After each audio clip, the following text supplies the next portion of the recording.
You are not tired.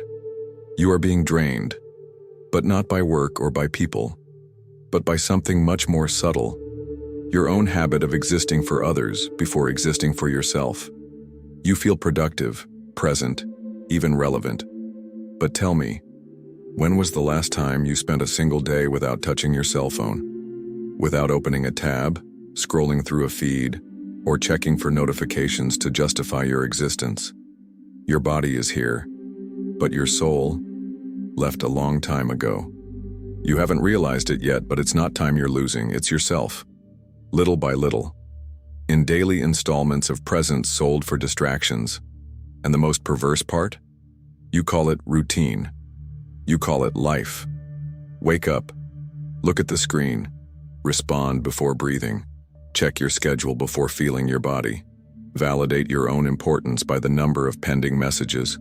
With every touch, every click, you reinforce an identity that you no longer feel, but need to maintain. You are no longer a person with depth. You are a profile with updates, and that is exhausting. But you don't stop. Because stopping means facing what is left when the world falls silent. And deep down, maybe there isn't much left. Nietzsche wrote about the last man, a being who avoids any kind of pain, who exchanges intensity for security, who is satisfied with existing without purpose as long as nothing challenges him. This man does not live. He survives anesthetized. Have you ever wondered if you are becoming exactly that? Because the excess of stimuli is not strengthening you. It is numbing you. You know everything, but you feel nothing. You react to everything, but you digest nothing. You learn catchphrases, but you don't really change. Your mind spins, but your spirit stagnates. What if I told you that this isn't normal? That this organized life may actually be captivity disguised as stability? You're not present. You're just functional. You are not strong. You are just conditioned. You are not conscious. You are just operating on autopilot. And the price for this is high. Your identity is slipping through your fingers as you seek likes, responses, and validation. And at the end of the day, even though you have done everything, you go to sleep with an emptiness you cannot name. That emptiness has a name. It's called self-loss. And it doesn't come from outside. It happens at the exact moment when you trade truth for visibility, depth for relevance, silence for performance. The moment you accept to always be available, but never whole. You don't need another method. You need to remember what it was like to live before the world invaded you with haste, urgency, and filters. And this video is not about entertaining you. It's about provoking you to the point where you can no longer pretend. Because if you've come this far, you already feel it. There's something inside you that's crying out for help. And maybe today is the day you finally decide to listen. I've wondered what would happen if everything stopped. If, for one day, there were no signals, no notifications, no echo of any voice but my own. What would be left? What would emerge from the forced silence? Fear? Relief? Or just a big void, revealing that I no longer know how to live without distractions? It's easy to hide behind productivity. It's comfortable to immerse yourself in content that seems transformative, but only keeps you entertained. Modernity has not given us clarity. It gave us speed. And confusing that with awareness is the mistake we are all making. I am no longer the one who decides what I think. I am crossed, influenced, shaped by a continuous flow of voices that never stop. And worse, I allow it. I offer myself. I click. There is a kind of tiredness that does not come from the body. It comes from the soul. And it appears when everything is working, but nothing makes sense. You complete all your tasks, respond to all your messages, keep your schedule full. But inside you feel like you are becoming shallower every week. Like a house that is beautiful on the outside, but has cracks that no one sees. The truth is that hyperconnection is not evolving us. It is fragmenting us. Nietzsche warned, when everything becomes comfortable, the spirit falls asleep. The last man prefers the predictable to the real. He prefers to be entertained rather than challenged. He prefers algorithms to self-knowledge. And perhaps this is the greatest danger of our generation, calling distraction progress. confusing visibility with identity, exchanging presence for performance. Have you noticed how everything has become a stage? Even silence needs to be beautiful to become a post. Even pain needs to fit into a caption to be validated. And deep down, you know it. You know you're acting, and that at some point you forgot where the mask ends and the face begins. The feed is no longer an extension of life. It's life that has become an extension of the feed. And the worst part is that you smile. You respond. You share quotes about authenticity while feeling increasingly generic, because everything you experience has to fit on a screen. And everything that doesn't fit, you ignore.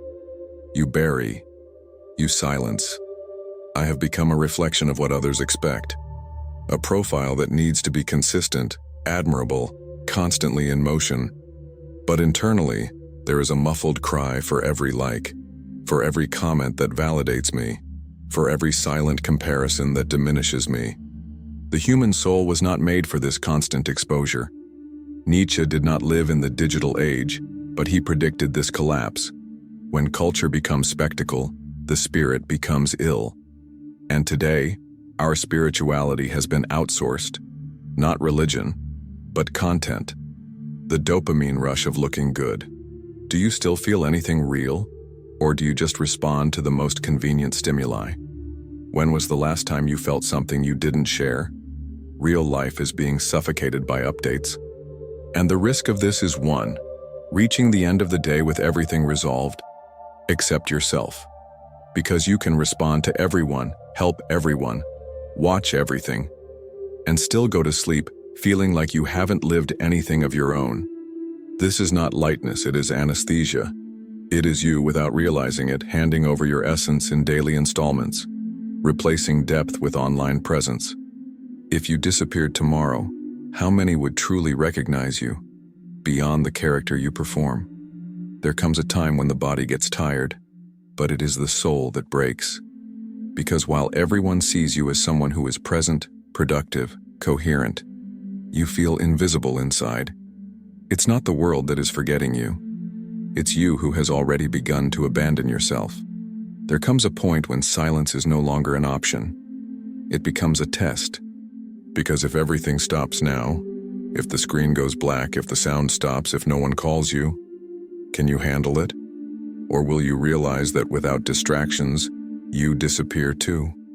This is the part that no one shows. The void between who you were and who you have not yet become. The place where there is no feed, no audience, no likes. Just you, facing what you have tried to ignore for too long. And the question arises like an uncomfortable whisper. Do you still know who you are? Without the reflection of others. Nietzsche would call this everyday nihilism. A state where everything has form but nothing has essence. Where there is routine, but no meaning. Where you follow, respond, react, but no longer recognize the whys. Everything has become a function. Everything has become a task. Even your own identity is updated according to the latest trend. And this is where the most dangerous fatigue lies. That of the soul crying out for depth while the body keeps smiling to keep up appearances. You want to stop, but you're afraid of what you'll find if you do. Because movement has become a form of anesthesia, and silence, an existential threat. But here's a brutal truth. If your value depends on what you deliver, you have no identity. You have utility. And utility is tiring. It exhausts you. It makes you forget that before being functional, you are human. The last man, the one Nietzsche prophesied, is not someone who is evil or weak. He is just someone who is asleep, too satisfied to change, stimulating themselves all the time so they don't have to think. Someone who has traded the abyss for distraction, pain for superficiality, the journey for a simulacrum of fulfillment. And it's not hard to become like that. Just keep living on autopilot, responding to everything before responding to yourself. Just accept that being up to date is more important than being awake. But the soul doesn't work like an operating system. It doesn't update quickly. It doesn't rebuild itself while multitasking. It asks for long breaks, slow spaces, a kind of presence that doesn't fit in stories.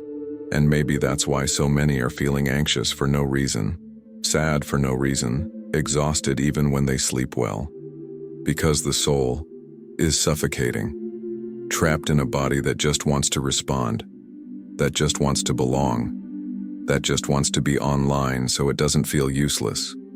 But presence is not performance, connection is not dependence, and distraction is not rest. You need to start asking yourself, what are you avoiding with all this movement? What have you stopped listening to for fear of silence? What are you afraid of finding, if nothing else occupies you? Because when everything stops, and it will stop, what will remain is not your followers, nor your content, nor your productivity. What will remain is your soul. And either you will recognize it, or you will realize that it has been fading away in small daily concessions. And if that happens, no number will fill what you let die inside you. This is the time to stop, not to give up, but to remember.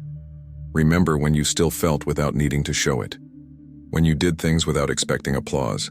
When the world wasn't a showcase and you were still whole. Because the real revolution today isn't about standing out. It's about finding yourself, even when no one is looking. There is a specific moment, and you know what it is. When tiredness does not come from effort, but from pretending. It is not the weight of the day. It is the weight of having to look good all the time.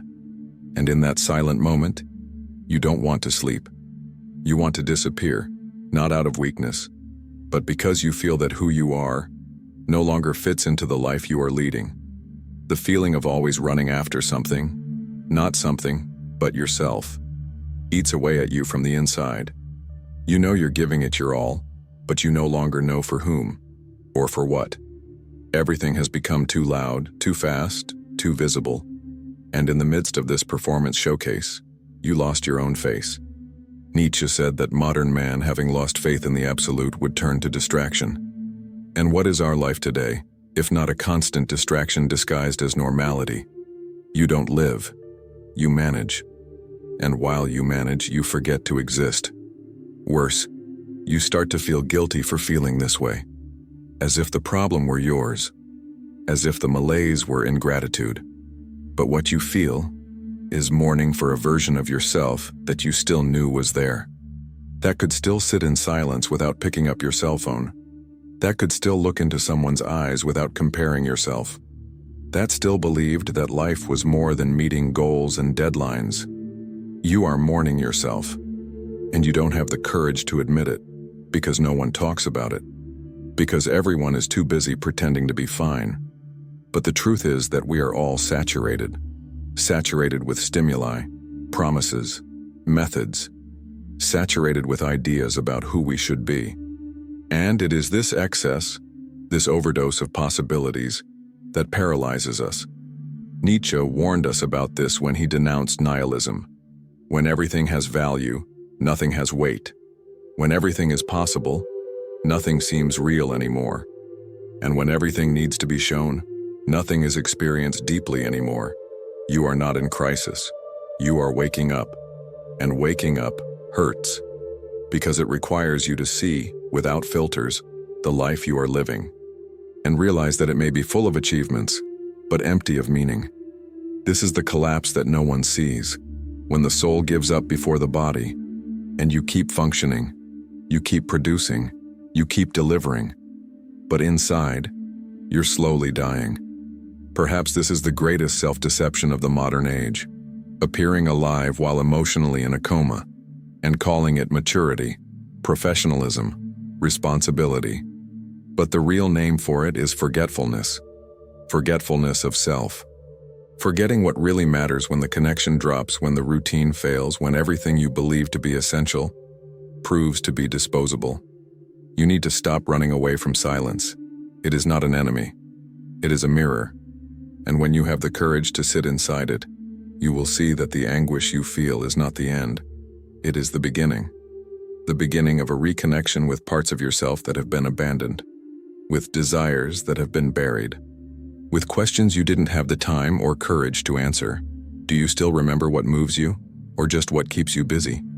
Because if life has become just movement without direction, Maybe what you call routine is a well-decorated prison, and if so, maybe the freedom you seek so much begins exactly where the noise ends. There is a question that few have the courage to ask. What if I don't like who I am when it all stops?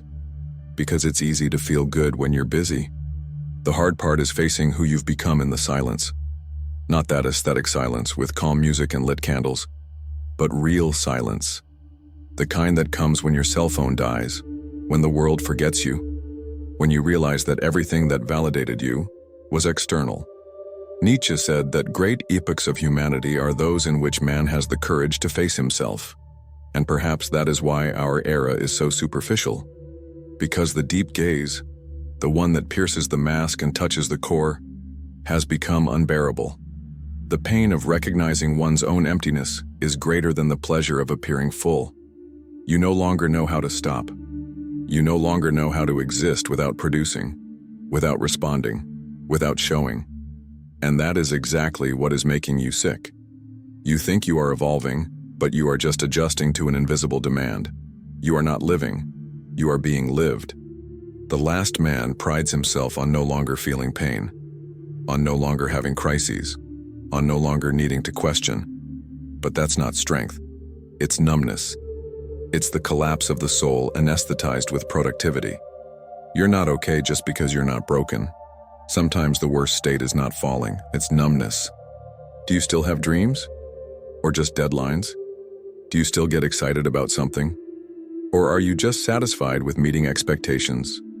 It's time to stop using excessive tasks as an excuse not to face yourself. Work, content, routine. These are modern ways of avoiding your own soul. And the more you hide in them, the more you lose yourself in what appears to be progress. You say you don't have time, but time for what?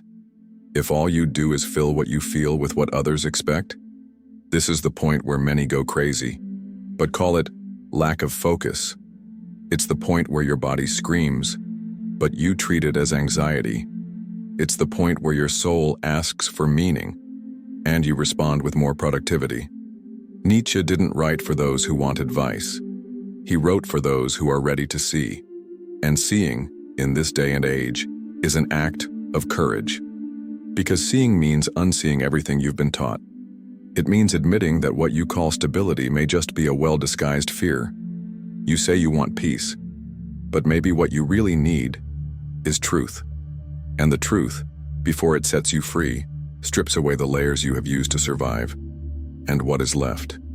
You are left. Raw, real, present. There is the pain of not knowing what to do with so much silence. But there is also the chance for the first time in a long time to hear your original voice. The one that doesn't seek to please, that doesn't want to be followed, that doesn't need confirmation, the one that just wants to exist, without performance. Do you have the courage to find it? Because if you do, you'll discover something rare. That real life isn't what happens when everything goes right. Real life is what starts when you stop pretending. This isn't about giving up technology. It's not about becoming a monk, deleting social media, or running away from the world. It's about listening to yourself again. It's about understanding that no external advancement is worth the price of a silently suffocated soul. That there's no point in mastering all the methods if you can no longer sustain your own presence when the lights go out. Nietzsche said that a man who no longer wants to suffer is also incapable of change. Because pain, on some level, is the raw material of consciousness. And that's what you're feeling right now. It's not weakness. It's a calling. Your anguish is a sign that there is still something inside you trying to wake up. There is still a part of you that has not been conditioned, that has not been trained to respond, that still remembers what it was like to live with truth. And that part, however small it may seem, is your salvation. Because it is what will prevent you from becoming just another piece adapted to a system where no one asks themselves, where am I going with all this? Real life demands more than clicks. It demands presence. And presence today is a subversive act. It is stopping in the middle of chaos and saying, no, I don't want to be just another profile that looks strong while bleeding inside. The time has come to make that cut, to reverse the process. To remember that you are not a sum of tasks, nor a high-definition image.